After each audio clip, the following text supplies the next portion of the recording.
Bon, on va passer à Maya Lavo, donc notre dernière intervenante. Maya Lavo, encore une fois, vous avez sa biographie relativement détaillée. Là, Maya Lavo est agrégée de lettres et membre de l'équipe Proust de l'ITAM. Elle a écrit une thèse de doctorat sous la direction d'Antoine Compagnon sur le secret, le thème du secret chez Proust. Et le titre de son intervention aujourd'hui, c'est « À la recherche du temps perdu, de l'essai fictionnel à la fiction critique ». Merci Elisabeth. Tout d'abord, je voudrais remercier Antoine Compagnon pour cette invitation qui me donne le plaisir de revenir le temps de cette communication en des lieux que j'ai eu le bonheur par le passé de fréquenter bien plus assidûment qu'aujourd'hui, qu'il s'agisse géographiquement de cet amphithéâtre ou bien mentalement et intellectuellement de la question de l'essai dans À la recherche du temps perdu. À Louis de Robert, qui avait insisté en lisant les épreuves de Du côté de chez Swann pour que Proust atténuât la scène de sadisme à Montjouvin, celui-ci répondit qu'il ne pouvait, je cite, « modifier le résultat d'expériences morales dont il était obligé de donner communication avec une bonne foi de chimiste ». Par cette déclaration, l'auteur de La recherche met en évidence la portée de l'invention fictionnelle à laquelle l'usage scientifique et les critères qu'il met en place servent de référence. En effet, il semble que l'une des ambitions de Proust dans La recherche soit de tirer parti de ce pouvoir heuristique de la fiction, alors envisagé comme réservoir de scénarios imaginaires mis au service d'une réflexion spéculative. Cette conception de la fiction va de pair avec l'adoption d'une forme d'écriture qui contribue à dramatiser la dimension épistémique du propos selon des procédés qui relèvent aussi bien de la technique romanesque que du genre de l'essai. Ainsi pourrait se comprendre l'application à la recherche de la formule essai romanesque, telle que l'a formulée Marielle Massé dans son ouvrage « Le temps de l'essai, histoire d'un genre en France au XXe siècle », ou encore celle d'essai fictionnel, choisie par Vincent Ferré dans L'essai fictionnel, essai et roman chez Proust, Brort, Dos Passos. Selon Vincent Ferré, l'emploi du terme essai est souvent utilisé de manière interchangeable avec ceux de théorie, de philosophie, de réflexion, voire de méditation, ou encore de loi générale ou de commentaire, et il mérite d'être défini selon les caractéristiques génériques qu'il revêt à l'époque où Proust écrit La recherche. Le terme désignait alors un texte en prose non fictionnelle à visée argumentative, caractérisé par sa diversité formelle et thématique, par un rapport au réel et à la vérité différent de celui du discours de savoir, la vérité étant le but de l'essai, qui possède alors une dimension expérimentale visant à approcher une vérité. Il est aussi caractérisé par sa subjectivité, puisque le lecteur assiste à une pensée en train de se faire, développée par une personne réelle qui cherche à persuader son lecteur.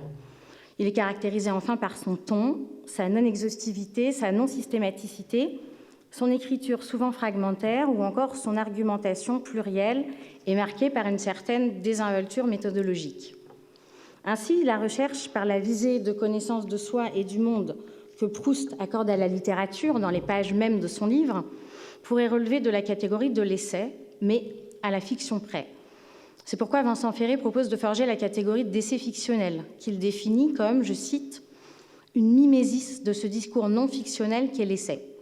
Selon lui, l'essai sert à la fois pour l'auteur et pour le lecteur dans son processus d'identification, de modèle à un discours théorique inclus dans la fiction. Pour autant, cette caractérisation de la recherche comme essai fictionnel, que j'emprunte ici, ne résout pas tous les problèmes posés par le mode d'énonciation particulier qu'adopte Proust, et il laisse en suspens un certain nombre de questions, dont la plus épineuse me semble être la relation exacte qu'entretiennent au sein de la trame romanesque récit fictionnel et réflexion de nature essayistique. Peut-on en effet se contenter de considérer la fiction comme une forme englobante, générique, à laquelle l'essai serait en fin de compte subordonné ? Et dans ce cas, que faire alors de certains énoncés problématiques dont la référentialité affichée nous oblige à les attribuer à l'auteur ? Ou bien faut-il envisager qu'à l'intérieur de ce cadre générique fictionnel, mimant la démarche propre à l'essai, les relations entre fiction et essai sont souvent plus complexes et obéissent plutôt au régime de l'interaction, de la réciprocité, voire de la fécondation, ce qui impliquerait que l'un agisse sur l'autre, que l'un nourrisse l'autre sans que l'on puisse définitivement accorder la primauté à l'un ou à l'autre, un peu à l'image de cette tierce forme dont parlait Barthes ou encore de ce fameux anneau de Möbius, parfois convoqué comme métaphore permettant de cerner au plus juste l'étrange énonciation qui caractérise la recherche. Je me propose donc d'aller analyser d'un peu plus près ce lien entre fiction et essai dans la recherche à partir de moments qu'on ira explorer. Alors pour commencer, j'aimerais revenir au terme employé par Proust dans sa lettre à Georges Doloris, qui date de décembre 1908, et qui témoigne du questionnement initial de l'écrivain sur la forme à donner à son œuvre. Elle est bien connue, je la relis. « Je vais écrire quelque chose sur Sainte-Beuve. J'ai en quelque sorte 2 articles bâtis dans ma pensée, articles de revue. L'un est un article de forme classique, l'essai de Taine en moins bien. L'autre débuterait par le récit d'une matinée. Maman viendrait près de mon lit et je lui raconterais un article que je veux faire sur Sainte-Beuve.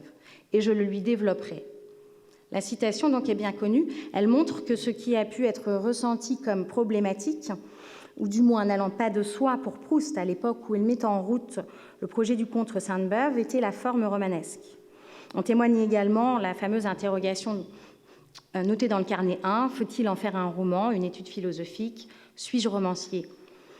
En effet, l'alternative annoncée dans la lettre à Georges Doloris pose bien l'essai comme forme modèle, l'essai de Taine en moins bien, dont l'autre forme, l'autre article, plus problématique, serait envisagé comme une variation, un pas de côté en quelque sorte, à laquelle Proust n'assigne pas de catégorie donnée a priori et qu'il désigne par un résumé de son contenu, ou plutôt simplement par son incipit, plutôt que par sa forme, puisqu'il dit « l'autre débuterait par ». Il s'agirait donc du récit d'un essai enchâssé dans un récit, bref, d'un essai raconté. Les termes employés ici par Proust sont éclairants. Il s'agit d'un projet, comme l'indique le verbe « je veux faire ». Il ne s'agit pas non plus, à proprement parler, d'un récit, mais plutôt d'un discours, puisqu'il est adressé à maman. Et on peut supposer qu'une part serait laissée au dialogue, à la conversation, aux commentaires, voire à l'explication pédagogique. Le résumé de l'article alternatif sur Sainte-Beuve se présente donc comme la greffe d'une conversation critique sur une trame narrative mettant en place un scénario minimal et économe d'inspiration autobiographique, avec la référence à maman, selon un dispositif qui articulerait narration et critique tel que Proust l'a déjà pratiqué dans ses articles de jeunesse. Ainsi, la dualité du projet initial investit en quelque sorte l'hésitation générique comme forme d'écriture, qui permettrait l'intégration de la réflexion critique à un cadre narratif englobant. Le récit opère en cela une mise à distance du propos théorique. Contrairement à l'essai, le récit ne compte pas réaliser effectivement l'étude critique, mais la raconter en la maintenant à l'état de projet.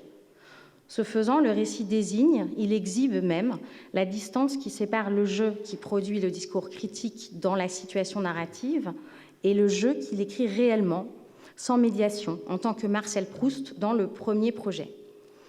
Ainsi, cette lettre à Georges Doloris pose les bases d'un questionnement générique auquel la recherche a fourni une réponse, mais une réponse qui garde la trace des ambiguïtés du projet initial, rendant problématique ce rapport du jeu de l'énonciation à la personne de l'écrivain. Ce questionnement de Proust, au moment de se mettre contre Sainte-Beuve, exprime donc ses préoccupations. C'est que le sujet même de l'essai incite à une réflexion sur le choix d'une forme d'écriture qui coïnciderait avec le propos théorique. En effet, le second projet, le récit d'essai, serait en quelque sorte une démonstration en actes, sans la médiation du raisonnement ou de l'intelligence, démonstration de cette distance qui sépare le moi intime et le moi social, pour parler en termes proustiens. Mais à y regarder de plus près, il apparaît pourtant que ce projet de récit, malgré l'horizon autobiographique qu'il suppose, s'inscrit dans une optique fictionnelle. C'est en effet ainsi qu'on peut comprendre l'emploi du conditionnel « maman viendrait » qui installe le récit dans l'espace de la fiction, sur le mode d'une simple hypothèse, proposition, qu'on pourrait formuler comme « imaginons que maman vienne ». Le pas franchi dans la recherche et l'abandon pur et simple de cette mise en scène un peu artificielle pour donner non pas le dialogue même intérieur du narrateur, mais le mouvement d'une pensée au moment où elle se forme, au sein d'une expérience sensible, tout en mettant par ailleurs en scène ce personnage, ce jeu qui tient le discours théorique.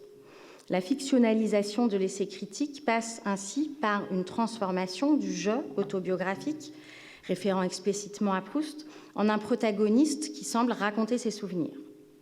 Ce passage à la forme romanesque, donc, du Contre Sainte-Beuve à la recherche, pourrait se comprendre comme une prise en charge de l'essai par la fiction. L'énonciation produit une fiction dans laquelle elle met en scène un jeu qui, ayant l'air de raconter sa vie, donne l'illusion d'exister, pour en référer aux travaux de Françoise Le Riche, comme en dehors de et avant toute énonciation. La recherche mettrait ainsi en place les conditions d'énonciation d'un exercice de pensée qui s'appuie sur la mise en fiction. Elle place son énonciateur, le jeu, dans des situations imaginaires et analyse ce qui arrive, rejoignant ce faisant la vocation première de l'essai. Le jeu des premières pages, qui imprime sa marque à l'œuvre, est en effet défini comme le lieu d'une réflexion sur soi et sur le monde, comme le sujet d'une expérience placée d'emblée sous le signe de la production fictionnelle. Alors, j'ai remis le début de la recherche du temps perdu. Je ne vais pas forcément relire la citation, elle est très bien connue. Mais effectivement, on voit que dès les premières lignes, il me semblait, je n'avais pas cessé en dormant de faire des réflexions sur ce que je venais de lire, mais ces réflexions avaient pris un tour un peu particulier. Il me semblait que j'étais moi-même ce dont parlait l'ouvrage, une église, un quatuor, la rivalité de François Ier et de Charles Quint. On voit que dès ces premières lignes, ce processus de fictionnisation est lancé. J'ai indiqué donc les références qui renvoient à l'édition de Jean-Yves Tadier dans la Pléiade. Ce jeu qui parle et qui pense, invente, lance une fiction dont il est lui-même le sujet. Il permet le glissement, sans heurts, d'un jeu protagoniste d'un souvenir d'inspiration autobiographique que la narration va placer au centre d'un petit scénario fictionnel lié à la situation de l'endormissement, au « il » qui interviendra plus tard et qui intervient déjà au bas de cette citation. Un homme qui dort tient en cercle autour de lui le fil des heures, l'ordre des années et des mondes. Autour de cette figure de l'homme qui dort, du dormeur, se met en place un hypothétique, onirique et déjà fictionnel dormeur-voyageur. Il est intéressant en effet de noter que ces amorces fictionnelles qui jalonnent l'incipit de la recherche correspondent à des récits d'endormissement et de réveil qui fictionnalisent l'un des sujets privilégiés de la réflexion du narrateur, le sommeil. L'œuvre contient en effet plusieurs passages sur le sommeil qui, comme dans ses premières pages, combinent réflexion théorique et ébauche de fiction par le truchement de subtils glissements énonciatifs qui soutiennent l'enchaînement de motifs récurrents, le même sujet pouvant faire l'objet à la fois d'un récit ancré dans la trame romanesque et d'un exposé théorique. J'aimerais donc, dans un second temps, me pencher sur l'un de ces passages pour regarder d'un peu plus près la manière dont s'effectue au sein de la trame romanesque cette imbrication entre essai et fiction. Et j'en viens donc à ce passage de Sodome et Gomorrhe 2, au retour de la soirée à la Raspelière, où le récit glisse à une réflexion sur le sommeil qui fait écho à l'incipit ou l'expérience de désorientation spatio-temporelle que subit le sujet qui s'endort ou qui s'éveille et ouvre le roman.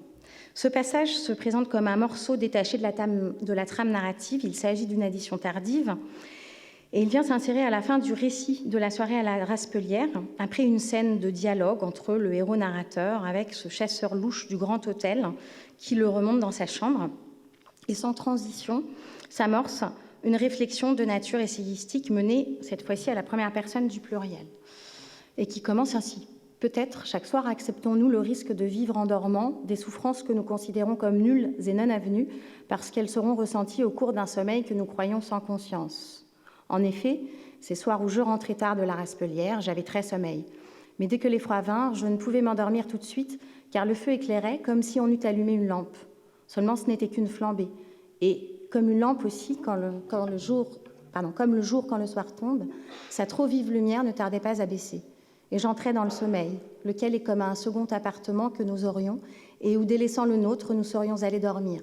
Il a des sonneries à lui, nous y sommes quelquefois violemment réveillés par un bruit de timbre, parfaitement entendu de nos oreilles, quand pourtant personne n'a sonné. Il a ses domestiques, ses visiteurs particuliers qui viennent nous chercher pour sortir. J'ai coupé là. Cette réflexion s'ancre dans le récit d'un endormissement dont il retrace les étapes. Et ce premier énoncé à valeur générale est immédiatement, le premier énoncé, donc chaque soir, peut-être chaque soir acceptons-nous, est immédiatement illustré par un exemple tiré de la fiction qui ramène immédiatement le lecteur à la situation narrative sur laquelle est venue se greffer après coup cette réflexion sur le sommeil. L'usage du lien logique, en effet, est particulièrement intéressant parce qu'il appartient à la syntaxe du raisonnement et donc fait signe vers le genre de l'essai, comme si la fiction venait attester la validité de la réflexion à valeur générale.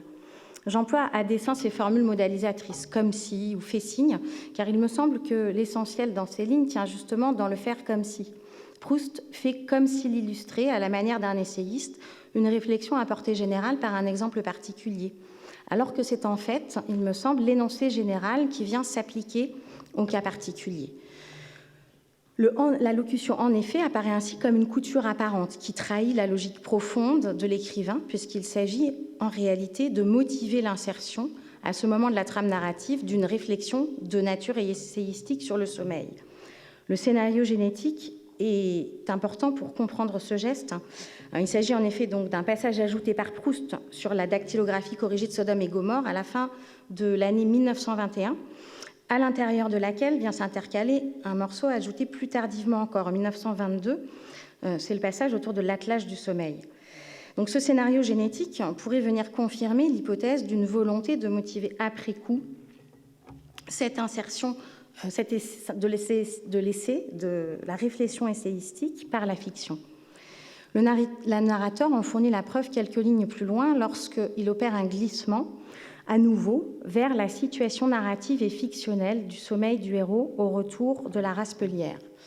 Et c'est ma citation suivante. Donc, je reprends la fin de cette citation-ci. « Alors de ces sommeils profonds, on s'éveille dans une aurore, ne sachant qui on est, n'étant personne, neuf, prêt à tout, le cerveau se trouvant vidé de ce passé qui était la vie jusque-là. » S'ensuit une série de réflexions sur ces réveils au milieu de sommeils profonds, qui se termine par un retour, qui se prolonge plutôt par un retour à la trame narrative, par la formule initiale sur ce morceau. Du moins dans ces réveils tels que je viens de les décrire, et qui étaient la plupart du temps les miens quand j'avais dîné la veille à la Raspelière, tout se passait comme s'il en était ainsi. Et je peux en témoigner, moi, l'étrange humain, qui, en attendant que la mort le délivre, vit les volets clos, ne sait rien du monde, reste immobile comme un hibou, et comme celui-ci ne voit un peu clair que dans les ténèbres. Tout se passe comme s'il en était ainsi, mais peut-être seule une couche d'étoupe a-t-elle empêché le dormeur de percevoir le dialogue intérieur des souvenirs et le verbiage incessant du sommeil. Car, au moment où le réveil se produit, le dormeur entend une voix intérieure qui lui dit « Viendrez-vous à dîner ce soir, cher ami, comme ce serait agréable ?» et pense « Oui, ce sera agréable, j'irai. » Puis le réveil s'accentuant, il se rappelle soudain « Ma grand-mère n'a plus que quelques semaines à vivre, assure le docteur. » Ce passage est bien connu. Non seulement il adopte un ton solennel qui troue littéralement l'exposé essayistique, mais surtout il offre subitement au lecteur un quasi-autoportrait de Proust en oiseau nocturne qui projette le lecteur dans la réalité de l'écrivain, lui faisant ainsi non seulement franchir la frontière qui sépare la fiction du réel, mais aussi les frontières du temps et de l'espace. Pour l'introduire dans l'univers clos et angoissé de l'écrivain aux prises avec l'ouvrage du temps qui le précipite vers la mort. Le pronom de première personne renvoie ici à 3 instances. Tout d'abord, le « je » que je n'ai pas mis en gras, le « je » du narrateur, ses réveils tels que je viens de les décrire. Ensuite, le « je » du héros fictif, sujet de l'expérience, mis en scène dans ce scénario qui vient illustrer la réflexion générale. Et enfin, ce « je » difficilement décidable, mais qui me semble vient attester la validité, ce jeu, ou plutôt ce moi, qui troue l'exposé, et qui vient attester la validité de l'expérience à la faveur d'une intrusion dont le contenu se révèle quasi autobiographique. Ainsi, le passage à une énonciation à la première personne accomplit, il me semble, un geste d'attestation, de témoignage, et marque un déplacement de la question de la vérité vers la question de l'authenticité de l'expérience, qui coïncide ici justement avec l'introduction d'un nouveau petit scénario fictionnel articulé autour de la figure du dormeur, que le narrateur plonge dans des situations qui rappellent très précisément des épisodes de sa vie à lui, ainsi de ce court dialogue autour d'une invitation à dîner, et plus encore autour de l'évocation de l'agonie de la grand-mère. Le jeu inséré dans le dialogue fictif imaginé pour actualiser cette figure du dormeur, semi-abstraite, semi-vivante, à la fois autobiographique et fictive, permet ainsi de jeter un pont entre récit personnel et généralité du propos. Par le biais de la formule « du moins dans ses réveils » tels que je viens de les décrire, Proust semble restreindre dans un premier temps la pertinence non pas de son exemple, de son morceau fictionnel, mais bien celle de l'énoncé général qu'il a introduit et qu'il était censé illustrer. Il faudrait alors comprendre, si l'on suit exactement le cours de cette logique, que c'est la fiction qui mène le jeu et que la maxime générale de cette action particulière n'était placée là qu'en guise de commentaire ad hoc. La maxime générale procéderait du récit de l'action particulière. C'est le commentaire qui est déduit de la fiction et non l'inverse. La suite de la phrase viendrait confirmer le sens de cette démarche, notamment avec l'utilisation de cette formule « le tout se passer comme si », qui rejette la loi générale, le commentaire, dans le flou d'une approximation, d'une sorte de théorie par défaut, qui ne réussirait qu'à faire semblant de mimer l'authenticité de l'expérience proposée par la fiction. De même, la formule « je peux en témoigner, moi l'étrange humain », par sa force performative, oblige à superposer le jeu fictif du narrateur, qui est en réalité le seul à pouvoir témoigner de ses propres réveils, et ce jeu qui pourrait être celui de l'auteur réel, venant forcer la barrière de la fiction pour attester la validité de son exemple fictionnel. Ce passage offrirait ainsi en quelque sorte une preuve par la fiction. Ainsi, la théorie générale serait née de la fiction particularisante, et c'est ce qui fonderait sa validité. C'est au sein de ce dispositif que la fiction prend son autonomie et qu'elle finit par être englobante, engendrant un véritable monde qui comprend le narrateur lui-même, voire cette figure indécidable, nécessairement étrange de cet auteur hibou. Ainsi, la posture de l'essai n'est que mimée dans la recherche. Elle est comme rejetée dans la fiction. Proust fait comme si, et il propose ce comme si à la fois comme une expérience de pensée propre au genre de l'essai et comme une invitation, pour ne pas dire une incitation à la fiction. Il y aurait donc un statut particulier de la fiction dans la recherche qui lui assigne un rôle fondamental, celui de moyen de la pensée. Pour prolonger cette idée et l'approfondir, j'en viendrai donc au dernier temps de mon exposé, en me penchant sur l'usage que fait le narrateur de la recherche des fictions qu'il lit ou dont il est le spectateur. Et pour cela, je m'appuierai sur un dernier passage qui est celui où, dans Albertine disparue, le narrateur se sert de sa lecture de Phèdre pour analyser le scénario de sa rupture avec Albertine. Alors que le narrateur raconte l'épisode de la lettre envoyée par Albertine au héros dans l'espoir de la faire revenir, alors qu'il affirme que son retour serait une perte et un gâchis de leur vie. Au milieu des commentaires sur l'efficacité de la stratégie à adopter vis-à-vis de la fugitive pour la faire revenir, au détour de la lecture d'une page du journal, le héros apprend la mort de la Berma, qui fait renaître en lui le souvenir, je cite, des deux façons différentes dont il avait écouté Phèdre. Cette réminiscence suscite à ce stade de son expérience une nouvelle lecture appropriée à la situation présente de la scène de la déclaration dans Phèdre. Donc je vais lire le début, je progresserai dans la citation puisqu'elle est longue. « Et je voulus rendre la lettre à Françoise. J'ouvris le journal. Il annonçait la mort de la Berma. Alors je me souvins des deux façons différentes dont j'avais écouté Phèdre, et ce fut maintenant d'une troisième que je pensais à la scène de la déclaration. Il me semblait que ce que je m'étais si souvent récité à moi-même et que j'avais écouté au théâtre, c'était l'énoncé des lois que je devais expérimenter dans ma vie. Il y a dans notre âme des choses auxquelles nous ne savons pas combien nous tenons. Ou bien si nous vivons sans elles, c'est parce que nous remettons de jour en jour, par peur d'échouer ou de souffrir, d'entrer en leur possession. C'est ce qui m'était arrivé pour Gilberte quand j'avais cru renoncer à elle. Deuxième possibilité, ou bien, si la chose est en notre possession, nous croyons qu'elle nous est à charge, que nous nous en déferions volontiers. C'est ce qui m'était arrivé pour Albertine. Mais que par un départ, l'être indifférent nous soit retiré et nous ne pouvons plus vivre. Or, l'argument de Phèdre ne réunissait-il pas les deux cas? Hippolyte va partir, Phèdre qui jusque-là a pris soin de s'offrir à son inimitié, par scrupule, dit-elle, ou plutôt lui fait dire le poète, plutôt parce qu'elle ne voit pas à quoi elle arriverait et qu'elle ne se sent pas aimée, Phèdre n'y tient plus. Elle vient lui avouer son amour, et c'est la scène que je m'étais si souvent récitée. Ici, il s'agit pour le narrateur de dégager des maximes de l'action mise en scène dans Phèdre, dont j'aimerais noter le caractère extrêmement général, qui me paraît en affaiblir considérablement l'efficacité critique et l'application pertinente à l'œuvre de Racine, avec lesquelles elle ne semble entretenir qu'un lien assez lâche. C'est que l'énoncé de ces maximes, plutôt de cette maxime en deux temps, à deux coups, sert en réalité à commenter les épisodes amoureux de la vie du héros narrateur. À la suite de ce passage vient une série de citations dont le narrateur va tirer une analyse de la psychologie de l'héroïne racinienne pour les tisser avec analyse qu'il tisse avec des rappels d'épisodes de sa propre vie, comme pour offrir au texte de Racine une résonance qui viendrait en assurer la validité. Alors je ne vais peut-être pas tout lire, mais vous voyez le jeu des citations qui s'intercalent aux commentaires critiques. Et à la fin du commentaire critique, le narrateur énonce sa loi générale qui commente cet extrait de critique littéraire. Tant la jalousie, c'est la phrase soulignée, tant la jalousie qui en amour équivaut à la perte de tout bonheur et plus sensible que la perte de la réputation. C'est du moins ainsi, en réduisant la part de tous les scrupules jansénistes, comme eût dit Bergotte, que Racine a donné à Phèdre, pour la faire apparaître moins coupable, que m'apparaissait cette scène, sorte de prophétie des épisodes amoureux de ma propre existence. Ces réflexions n'avaient d'ailleurs rien changé à ma détermination, etc.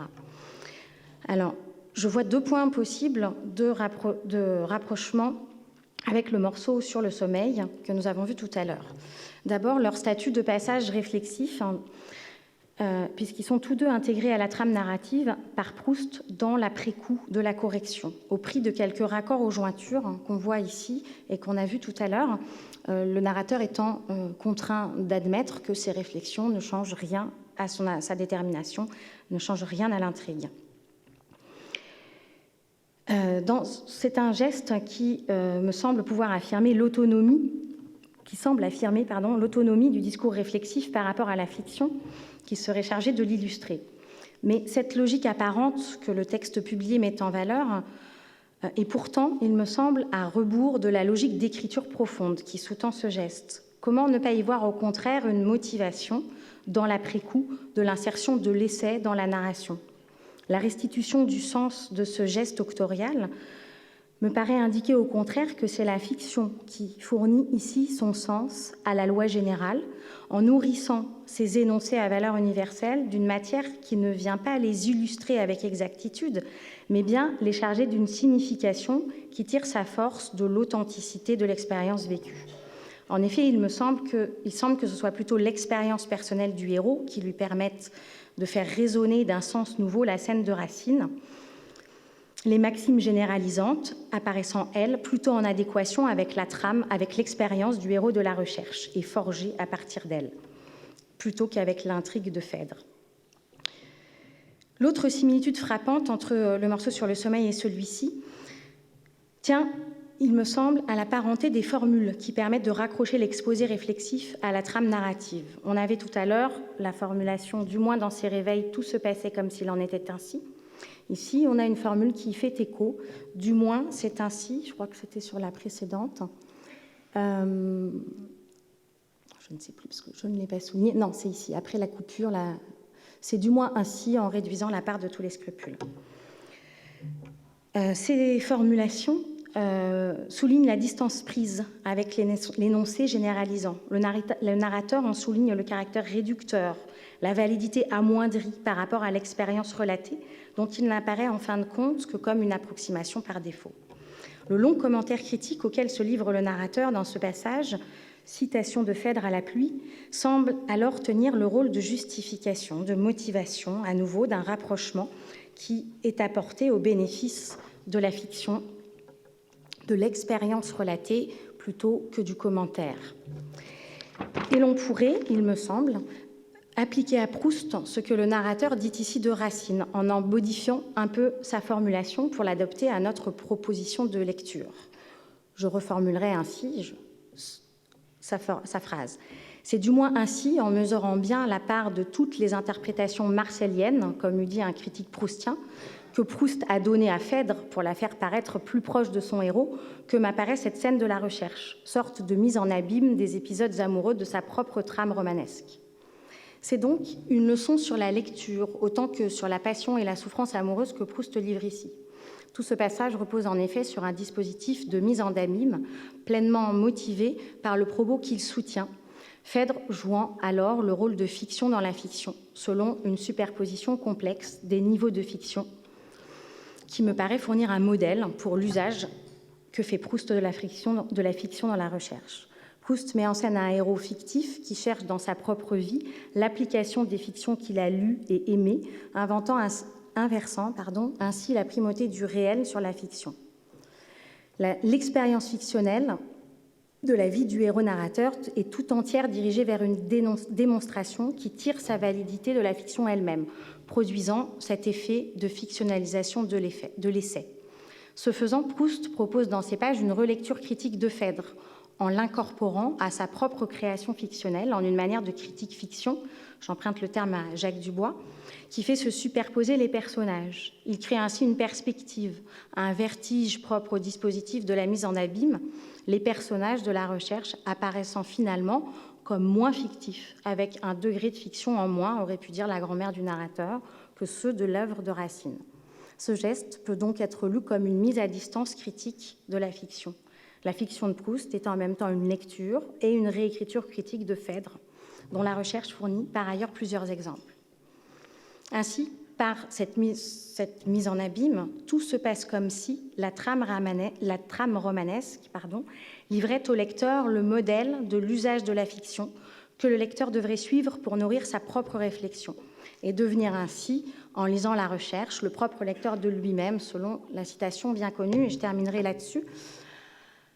Racine, donc cette citation bien connue qui incite le lecteur à devenir le propre lecteur de lui-même, s'ouvre sur une référence à Racine. Racine avait été obligé, pour lui donner ensuite toute sa valeur universelle, de faire un instant de la Phèdre antique une janséniste.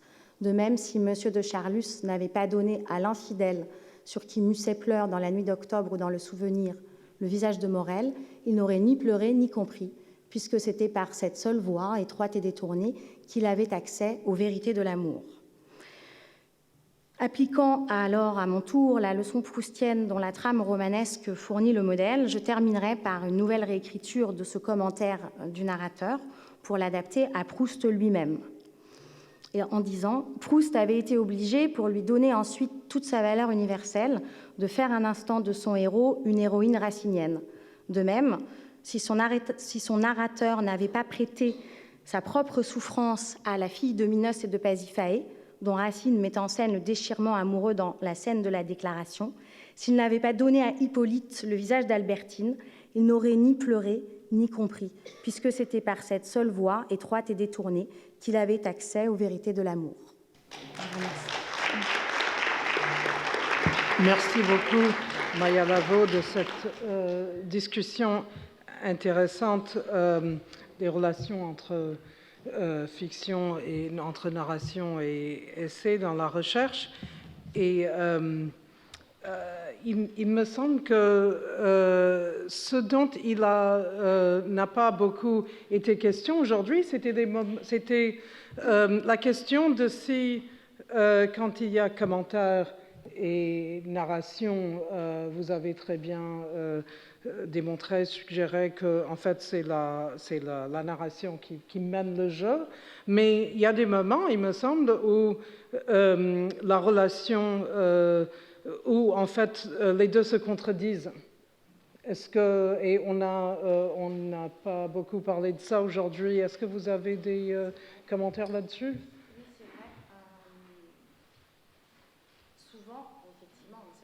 Il faut appuyer sur le... Voilà, merci. En effet, on a pu dire, comme l'a fait Vincent Descombes, que c'était la fiction qui...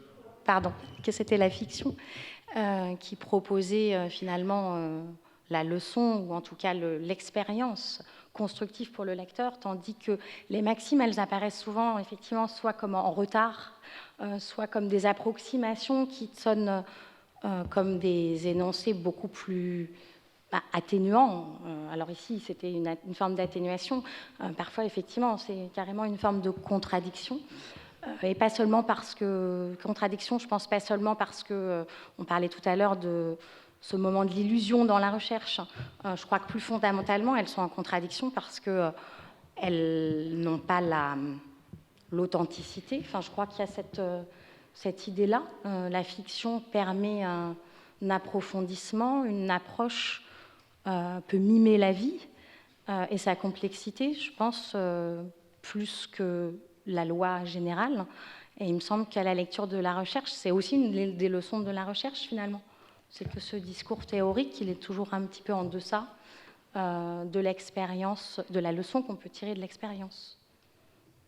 Je me suis demandé des fois si on pouvait pas comparer, si on ne pourrait pas comparer la relation là à la relation entre les fables et les moralités chez La Fontaine, par exemple, parce que on le croit sur parole, que en fait c'est ça l'explication, c'est ça la moralité qu'on peut en tirer, mais si on regarde de plus près, il y a souvent une tension entre l'histoire et la moralité. Mais bon, j'ouvre ça au public, cette discussion.